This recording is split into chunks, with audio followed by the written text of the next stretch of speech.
Hi, let me show you something. The way that I don't recommend is to go use the Windows method or Apple method or Linux method, whatever, of finding the time on the internet, however they do it. Now, don't get me wrong. Dave's great.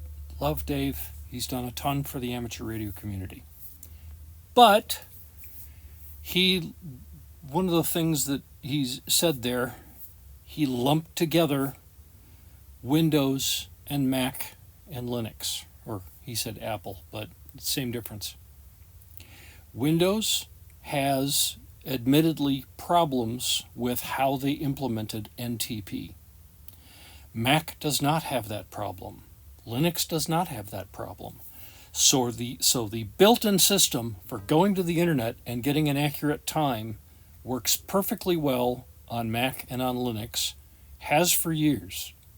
Just use NTP. It's great. Now, here's something else. WSJTX requires that your station clock be no different from UTC by less than a second. Okay, second's not very long. Okay, I got to take issue with this. One thing I think is just a slip of the tongue. Your clock does not need to be set to UTC for WSJTX to work. It can be set to your time zone, and it's just fine.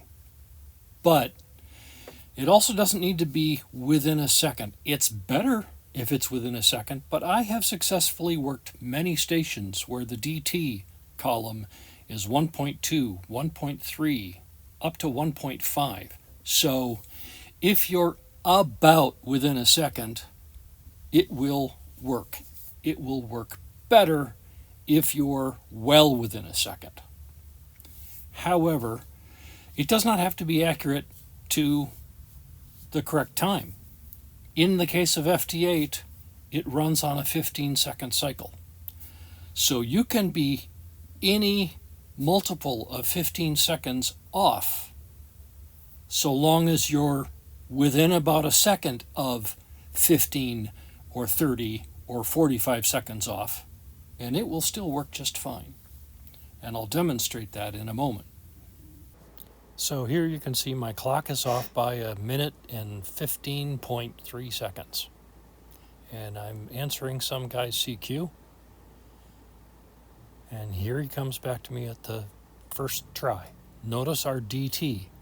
It says 0.1, which means I'm off by 1 minute 15 seconds and some change, and he's off by some change, and that's all the further WSJTX thinks we're off is 0.1 seconds.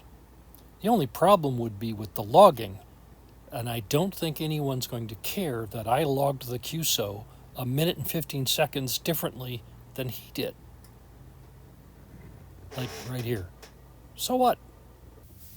Now you can see here, my clock is way off, but at a multiple of 15 seconds. And here I am successfully completing a QSO with someone. Works just fine. Now, You can't do this by hand. You just can't. You've got to use software to do this. another thing Dave says is you have to use software. No, you don't have to use software. You can't get it within a second manually. Yeah, you can. Watch this. I'm going to tune into WWV, which is what I would do if I was going to do some far-flung POTA and someplace where I don't have internet access and my laptop has been sitting cold in the back of the truck and its time has drifted.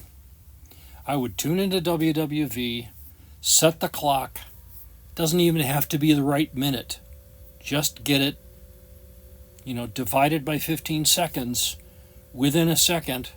And yeah, I can repeatedly do this in close to a quarter second, if not better, if it may take me 2 or 3 tries to get it under 100 milliseconds, but I can do it. and getting it within a second, that is easy. That is a piece of cake. So, there you have it. Good luck. Enjoy your radio.